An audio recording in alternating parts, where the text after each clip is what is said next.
But look, what I'd like to see, Canada become our 51st state. We give them protection, military protection. We don't need them for the cars. We don't need them for lumber.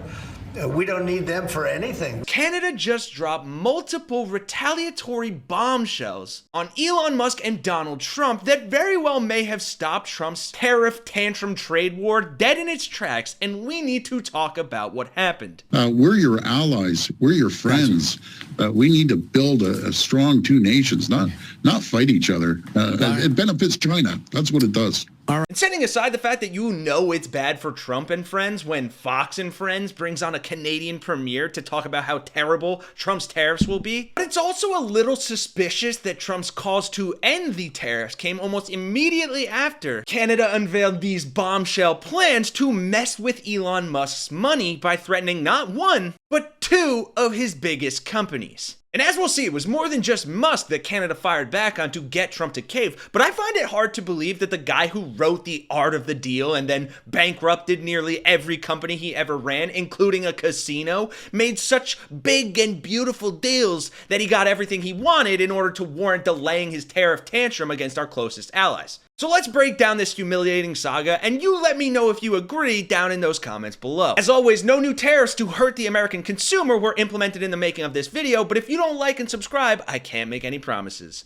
Now, Trump's tariffs were already in absolute chaos today. On the day they were set to be implemented, global markets plunged some over 600 points, and the tariffs on Mexico were put on ice for a month earlier today in a humiliating defeat for Trump. That delay was revealed this morning after Trump spoke with Mexico's president by phone in a conversation that he described as, quote, friendly, in which Mexico apparently made some concessions according to Trump. But here's what Trump thinks he got Mexico to concede to, and then as we'll see immediately after, you guessed it, it was all bullshit. Yeah, that was pretty short-lived. The president spoke with Mexican President Claudia Sheinbaum, the two sides agreeing to pump the brakes on the tariffs and then retaliatory tariffs that Mexico promised for the period of a month while they work out the terms of an agreement. The Mexican president just posted some of the details. Mexico is going to immediately send 10,000 members of the National Guard to prevent drug trafficking from Mexico to the United States, particularly fentanyl.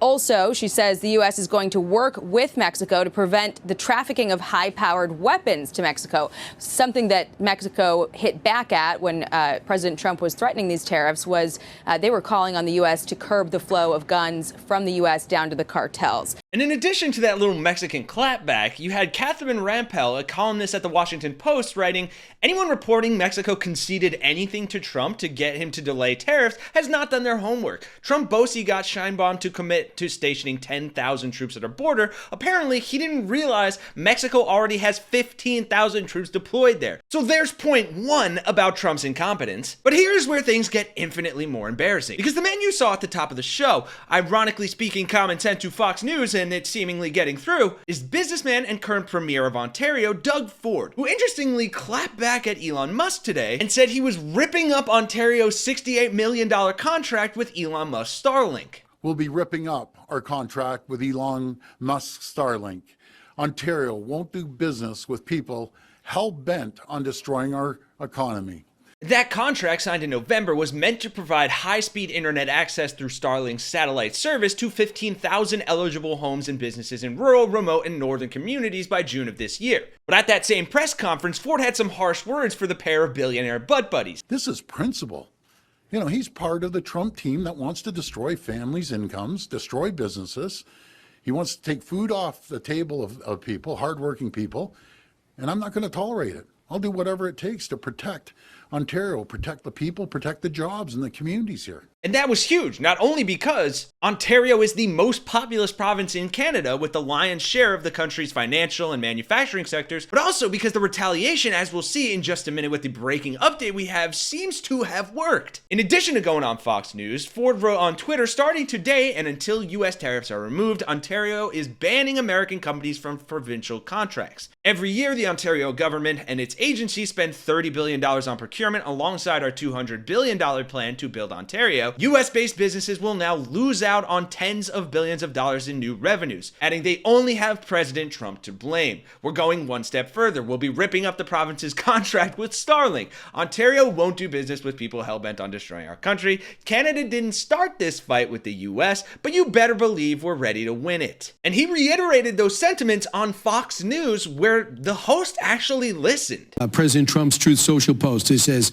"We don't need anything they have. We have unlimited energy. We should make our own cars and have more lumber than we could ever use. Without the massive subsidy, Canada ceases to exist as a viable country." He takes that mindset into negotiations with Trudeau today. So what do you think happens? Well, first of all, about the autos, we buy as many autos as we sell down there, and the ones we sell, 50% have American parts. It's so intertwined since the 1960s. As for the critical minerals in the oil, you use about 21 million barrels a day. We ship 4.3 million barrels down. This appears to have been a rare case of an actual media W, where the relentless reporting on how terrible these tariffs would be for everyone seems to have stayed all of our economic executions for at least a month. And frankly, I don't believe for a second that this was actually because of Donald Trump's art of the negotiation skills. But apparently, Canada has now also been added to the list as Trump paused tariffs on both countries for 30 days following talks with both leaders. This afternoon, Canadian Prime Minister Justin Trudeau issued a statement saying Mr. Trump is pausing tariffs on Canadian imports for at least 30 days following a pair of phone calls between the two leaders. In return, Trudeau said Canada is implementing a $1.3 billion plan to protect the border, saying on Truth Social, "I am very pleased with this initial outcome, and the tariffs announced on Saturday will be paused for a 30-day period to see whether or not a final economic deal with Canada can be structured," ending it with fairness for all. But like I said, you let me know in the comments if you agree, because I don't think for a second that Trump actually got real tangible concessions out of either of those leaders. And in fact, I think that he was just saving his and his buddies' own asses. I mean, surely he realized how bad these tariffs would be for everyone, but isn't it interesting that this news came mere hours after it was reported that Canada threatened Tesla with 100% tariffs? And credit where credit is due, the leader who proposed these tariffs, Chrystia Freeland, emphasized the need for a strategic response to Trump's tariff policy, saying we need to be very targeted,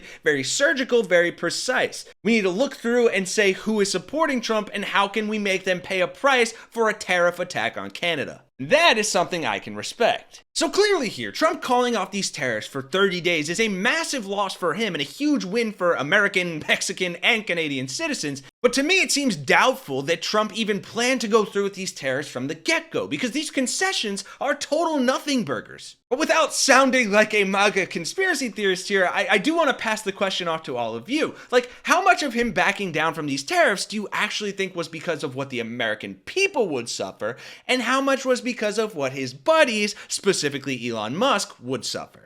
I don't doubt he knew there would be economic hardship for Americans with these tariffs. I mean, he's even said it out loud himself, but I don't think he actually gave a crap about that at all, right? Mexico said they'll send more border agents that we already have there. He said, great, now my base and propaganda media will have something to ride my dick about, even though it does absolutely nothing. And then when Canada threatened Elon, the puppet master seemingly got in his puppet's ear and said, hey, get these tariffs out of here so I don't suffer. Like, come on, you're stopping the tariffs because Canada is going to make the Canadian-American border more secure? Which leads me to my final question, which is, how stupid do you even have to be to believe all that crap? Though I guess that question answers itself. You have to be at least as stupid as Fox News. So if you are not as stupid as Fox News and enjoyed the video, please consider dropping a like and subscribing to the channel. Thanks for watching. For Really American, I'm Kenny Hesse, and I'll see you all in the next one.